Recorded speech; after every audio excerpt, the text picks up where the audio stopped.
Good morning, friends. Are we going? We're live? Okay. Good morning. Welcome to Friday morning. Welcome to Hurricane Day.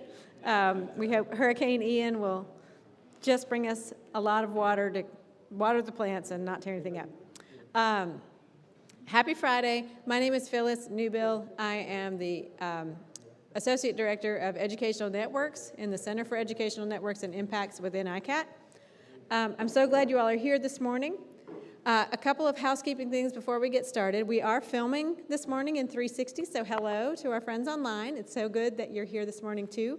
But you all are on film as well, and this will exist on the internet afterwards, so just want to make you aware of that as you choose how to be this morning. Melissa, do we have a sign-in sheet? Sign-in sheet is going around. I hope you've enjoyed coffee and donuts. Please do put your name and info on that sign-in sheet. That's how we justify donuts. That's very important, so please do that. If you have questions, if you're online, if you'll hit that questions link and let us know what your question is, I'll get them and give them to our speakers. If you're in the room, just wait for me to get to you with the mic so our friends online can hear you. Faculty members, if PDN or Professional Development Network credit is helpful to you, I've got a QR code. You can sign up for that. Just let me know that you are here. So if you're online and needing PDN credit, if you'll send me an email or put a note in the questions to let me know who you are. And if you're in the room, just make eye contact with me, and I think I've got everybody. A couple of announcements this morning before we get started. There are a number of funding opportunities available with deadlines coming up on the ICAT funding page. There's the ICTAS Diversity and Inclusion Seed Funding and also research fellowships. Those are due December 9th. And student seed grants. So there's money available for students who are collaborating across colleges, much the way you will see today, collaborating across colleges. Those student grants are due October 7th, so check out our website for that. Also, the Virginia Tech Science Festival is coming up on November 12th, and the deadline for exhibitors for that will be extended to next Thursday. So please let us know what exhibit you'd like to bring. Again, science is bigger than you think, so anything that uses scientific thinking, so that's engineering, that's history, that's social sciences, that is the arts even. If you're collecting information and using the information that you get to make decisions, that's scientific thinking, and we would like to have it at the Virginia Tech Science Festival. So, oh, and Winnie is around this morning, so if you see the dog, she belongs here. There she is. She's so sweet, and she lives here in our the faculty apartment that is upstairs, so she's lovely. Just say hello to Winnie. All right. This morning, we have Barbara Leshin and Eric Stanley. And this art exhibit was in the Moss Art Center in the spring, is that right? Yes.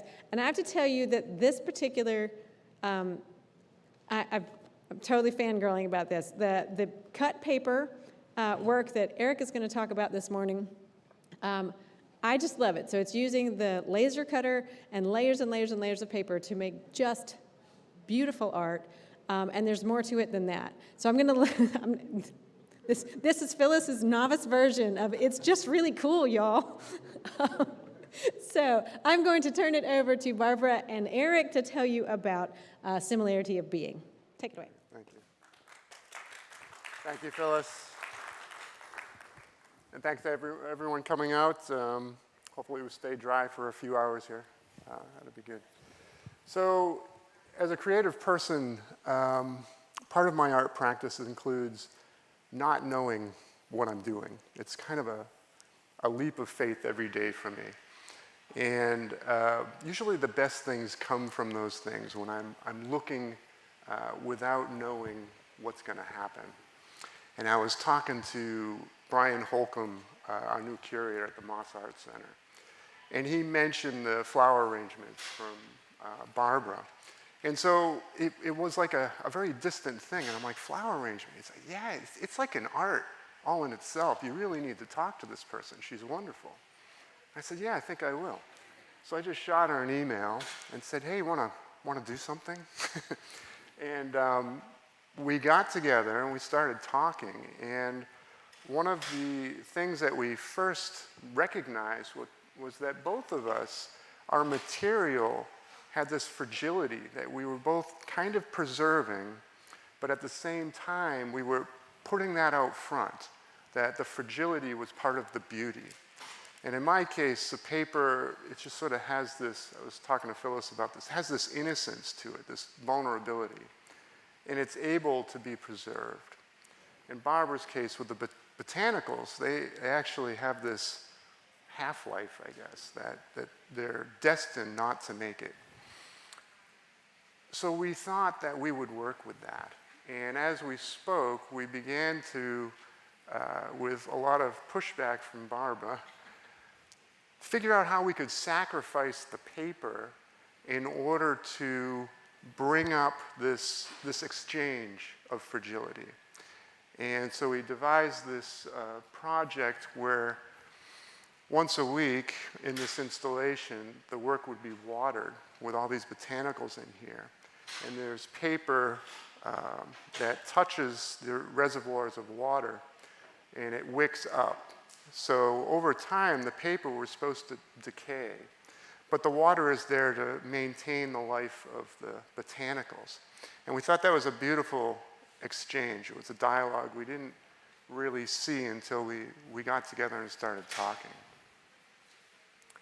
At this time, this was also during the beginning of the invasion of the Ukraine. Come to find out, Barbara's Ukrainian. And part of the dialogue, sort of loosely, maybe just because we were all in this sort of heightened sensitivity to that political exchange, it seemed familiar. It seemed fitting. So that's how we worked here. Barbara, I want to get you some words in here. Yeah, so like Eric said, we had this discussion about things decaying. And in my profession, things, you don't want them to decay. That all your clients want everything to live. And that was what I had to struggle with internally. Like my whole profession is keeping flowers beautiful and alive. And Eric had to keep telling me, it's okay that they die. And I'm like, no, it's not die. And so it was a struggle and a really good learning experience for me to partake in this piece because of that, to watch the beauty of decay in the flowers, that it didn't lessen what I do. So another part that you talk about the unknown, you can plan as much as you want when you are working with flowers, but they have a mind of their own. They make the decisions. I just have a vision, and then I just start working with it, and I let the flowers tell me what to do. And it was very much that way with what we started here. So if you'll go to the next one, that's our botanicals. We had to come up with a way to build this design, because we did want the flowers to live for, it was a month-long exhibit, so we had to have the flowers survive for a while. We created these reservoirs where we put foam in, and then Eric put his piece over that. And I went in with knives and cut into his piece and stuck flower stems down into the reservoir. Later, if you want to know what kind of flowers and stuff we used, it's fine. And at this point, I still didn't know really what I was going to do. I had an idea, but I did not know. Total unknown. You can go ahead to the next. Oh, I thought we had another slide. Oh. It's all yours. Oh, yeah. It's all yours. And if you guys have questions about what we did, I will answer them later. Thank you. Since then, I've kind of tacked on to water. Water as being this, in this case, this kind of binding force to prolong life and promote decay with the paper. So the initial designs were, I was thinking, well, we'll just fill up these containers. And I was like, no, I have a better idea. We have these, usually when they're arranged, we have these little reservoirs we can use. So I said, all right, it makes it harder to water, But at that point, I realized that, Barbara, you're just such a kind person, you know. Every time I would bring a layer of paper in, she's like, oh my gosh, I can't stab through this, or I can't pour water on this. And I'm like, yes, you can. I'd try to splash stuff on it, you know, encourage her to wreck it. So that was funny that we sort of had that change. But I was excited to see this paper do something different, because up until this point, everything was about the fragility, but then when I bring my work to a museum, everyone's worried about, you know, kids running by it too fast and saving it. And I guess another thing with my practice is once I make something, I'm pretty much done. My mind's already on the next piece. My favorite piece is always the next piece, really. So when I have a show, I'm like, oh yeah, that's pretty good, but I'm already, you know, designing the next way this is going to go. So I don't have much of an attachment. This gave me a beautiful excuse to kind of drive it into the ground, almost literally. So that water, really interesting protagonist in this piece. And every week it got, you know, drenched with water. And it wasn't completely a success in my mind, because I made these structures to kind of hold water. Brian, he was new, he's still kind of new, I suppose, in the Moss Art Center. I said, do you mind if water gets on the concrete floor? He's like, yes, we can't do that. People are going to slip. I'm like, oh, okay, just making sure. So when I designed these things, I made them all watertight. And we had, because originally they were just going to be big buckets.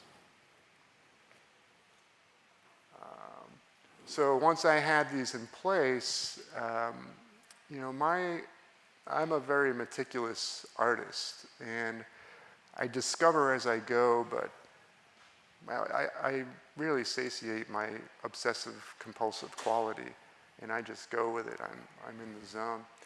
And it was interesting to hand that off to Barbara and her team, who they would walk in a room with all the botanicals, and then they're just like, what do you want to do? I'm like, wow, you don't even know, that's fantastic. Yeah, so I don't know if you want to talk about your team here. Yeah, so I have 7 undergraduate TAs that work with me. I run the VT Floral Design program here on campus, and we have 100 students in my class, but we also, my 7 to 8 TAs and I, do all the events on campus. So when you go to an event and there's flowers, there is a good 80% chance that they're our work. So I invited my team, my undergrads, to work with me on this, and I actually gave them a lot of input, or let them give me a lot of input.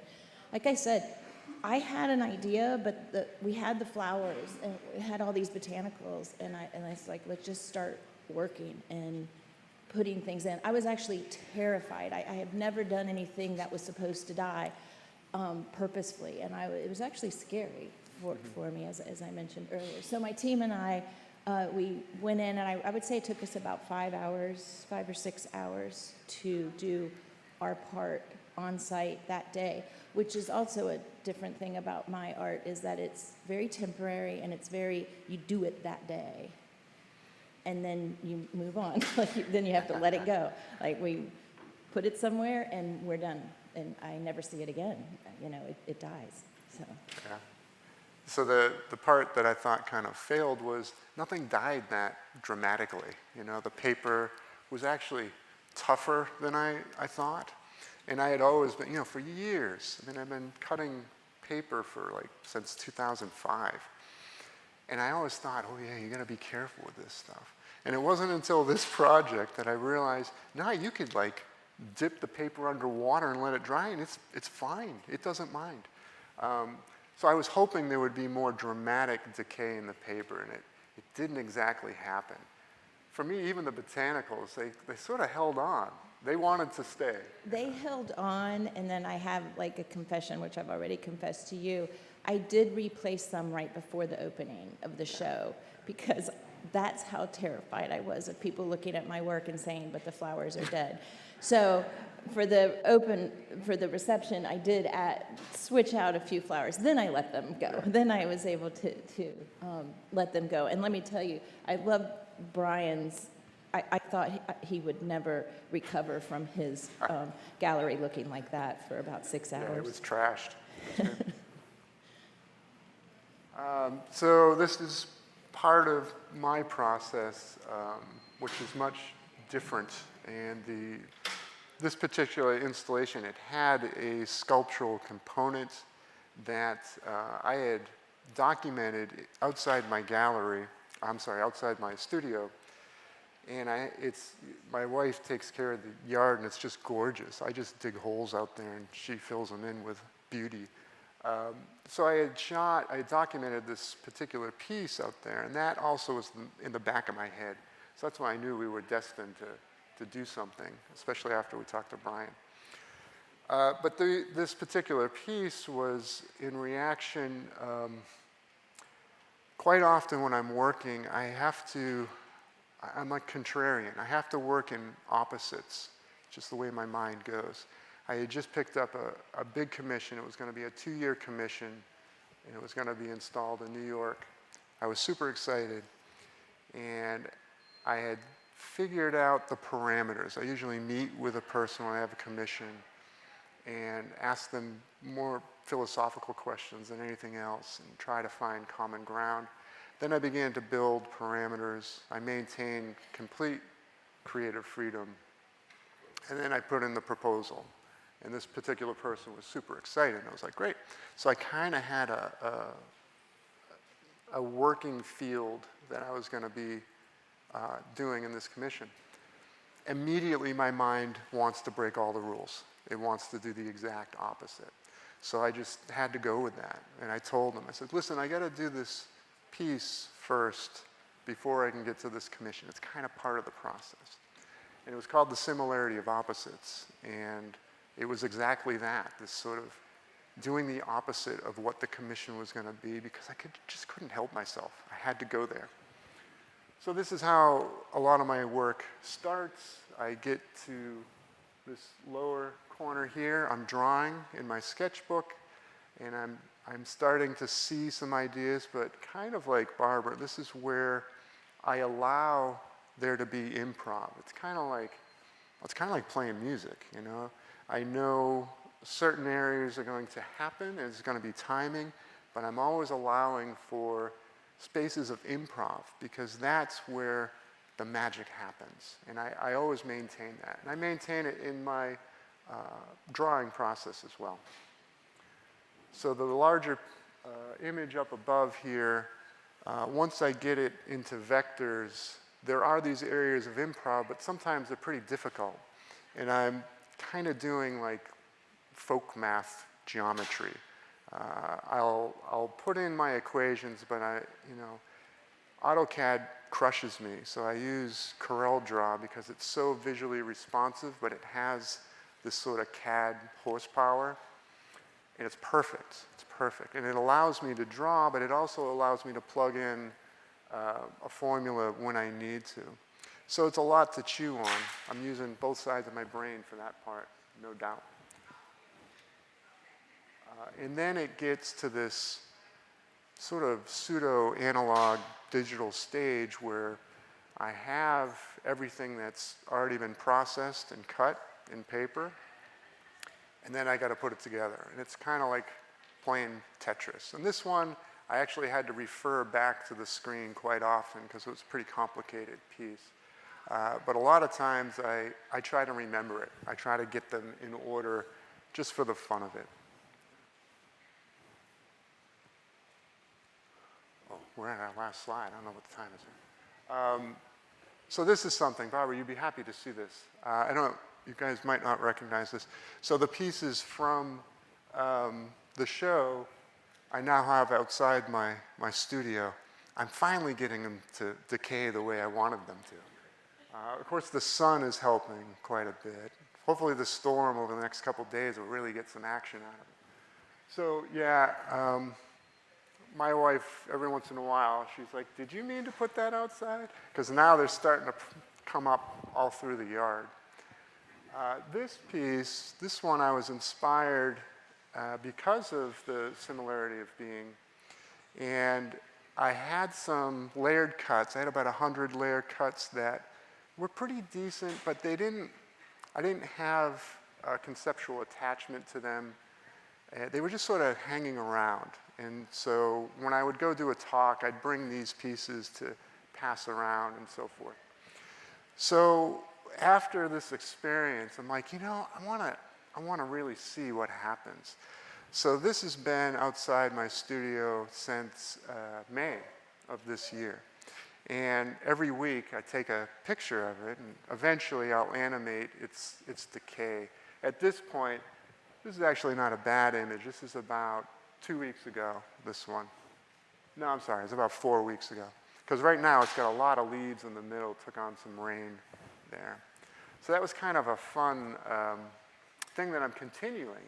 I'm continuing to think this way and think about my work as not having to be so archival, that it can live in its beauty, can be in its decay. That's certainly something I share. I know it's the opposite of you, but that's something I think we share. Yeah. It's the opposite, but every time I leave a piece somewhere, I know it's gonna die. Like if I don't take a photograph of it, there's no record. When we study the art history of floral design, the records are all from paintings, because there is no record from my medium, because it all is gone. You know, so yeah, it's this. I want to keep it alive, but it does die. Like, no matter how hard I try. Yeah, there's something beautiful, I think, in that fleeting life of a work. And I think it's recognized in just working with paper. People think it's fragile, but come to find out, not so much. It wants to hang on. Yeah, that was it. I guess we were pretty efficient on that. I got some traction on some shows. This is my exhibition schedule. The bigger or the long-distance solo shows that I always have scheduled. I'm always about 2 years out for this stuff. Those are the ones that, well, they're my favorite because you get free reign. So, Barbara, we might be doing something in the Middle East a couple of years. Yes. All right, thank you. If you have any questions, please.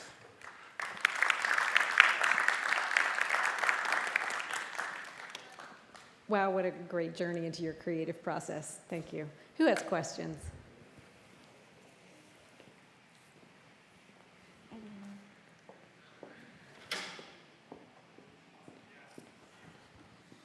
Hi there, my name is Tim. Thanks for this. I really appreciate the message about wanting to keep something alive and to endure into the future, but having this awareness that it's fleeting, that it's ephemeral. It seems like a great metaphor for being in the world amidst all of the technology that we have, that when we have an experience, we want to capture it so that we can put it on Instagram or Facebook or something like that. Many of the beautiful things in life, they just, with other people, they float away. So I wonder if you had additional thoughts on how your work parallels our kind of social lives of ephemeral moments and that desire to like capture them and archive them. Yeah, what a great question. I'll pay you after the after the show talk. Yeah, so I have thought about this a lot because, at Virginia Tech and working with Ben and my colleagues, there's a lot of ephemera that's sort of part of the field. And, I studied as a painter. I was a painter when I was coming up through my undergrad. And then in graduate school, I was a painting major, but you had the freedom to do whatever you wanted. And one thing that sort of stuck with me is this sense of a physical object that you would experience in the round, in the same space. That the removal of that, anything that's going to sort of a surrogate view, such as these images we're looking at, these are stand-ins for the actual thing. And I made a conscious decision that was really amplified during the pandemic, that witnessing these objects by having to go to them and seeing them in person was the difference. That Instagram falls way short, or an image will fall way short of seeing these things in person. And I still work that way. I think that's why my commissions end up being pretty successful. People are very happy because you can't just look at this work, even the wall-hung work where it's just layers, you can't just look at it from one angle. You move around and it's changing in space. And of course, just like poetry, whatever you're bringing, any mood you're in that day while you're looking at this in a dynamic space, it changes. And it speaks to you, even though it's static, it speaks differently every time. So I've had a lot of thought about this, and I very much embrace that. And I think maybe it's just a heightened sensitivity.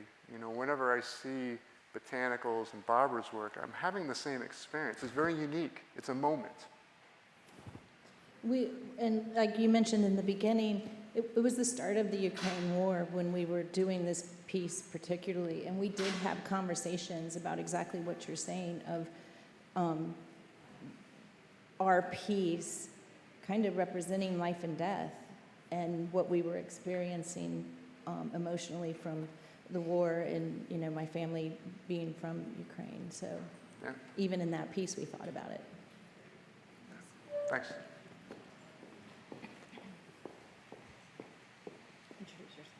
Hi, my name is Sean Reagan. I'm a grad student at UDK in Berlin in STEM studies. I sort of had the opposite question of the last one, and I'm interested in the ecological side of your surprise at how hard it was for this stuff to go away. And sort of, you know, we are in this technological ephemera, but it leaves a massive trail of old Cisco routers that don't work anymore, and old, you know, obsolete sound cards and computers and all of this junk, you know, and so I'm wondering about how you're surprised, as I said, that, you know, you designed this thing to disintegrate, and no. It's still there. You know, it's in your garden. It's still recognizable. I wonder about if you want to talk about that aspect of this piece. Sure. I'm going to digest your question probably in a more personal way. I can't help it. I think it's connected to what I mentioned about not being attached to the work when I'm done. And this might be maybe leaning towards more of a Buddhist thought, but, you know, we have all this material. We have things in the world, and that stuff is going to morph into things, and then it'll go back, just like our bodies.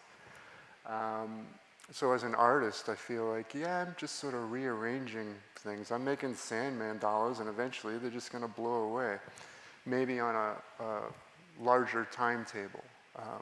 So that could be a justification, or maybe I'm in denial about, you know, the ecological footprint of what I do. But really, that's where my mind's at. So I think it also lends itself to how I detach.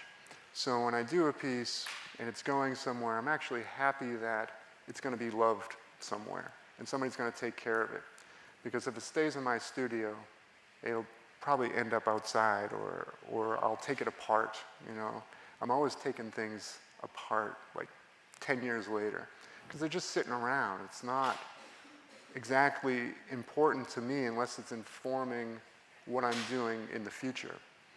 So I'll rearrange things. And for some people, especially my galleries, who they take care of me really well, which is great. But they're like, stop giving stuff away. That was like the first thing, you know, stop giving things away. I'm like, well, okay, then I'll just give them to you. So I just ship them everything. But once in a while, I'll have some stuff that I'll find, and I won't tell them. You know, I'm like, well, I'm going to take this apart and redo it and give it to my neighbor or something. Yeah. So I don't know if it answers it, but it got me thinking. As far as flowers are concerned, I'm pretty lucky that mine do die and go back to the earth, and our mechanics are reusable.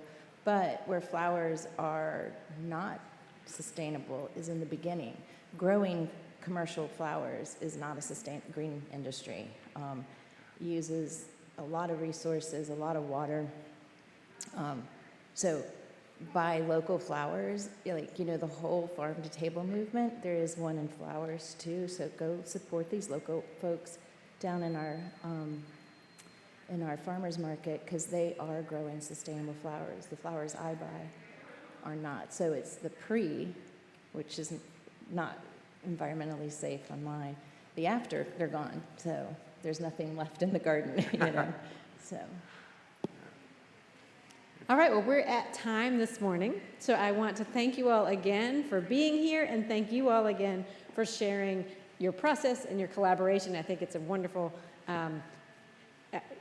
example of what we kind of do at ICAT, which is bring people together from across disciplines and do cool things together. So thank you, and y'all have a great week. Stay safe and stay dry. Thank you. Thank you. There is, one more thing. One more thing, there's no Playdate next week because it is fall break on campus, so I'll see you in 2 weeks. Yeah. Oh, sign in, and that goes to Melissa.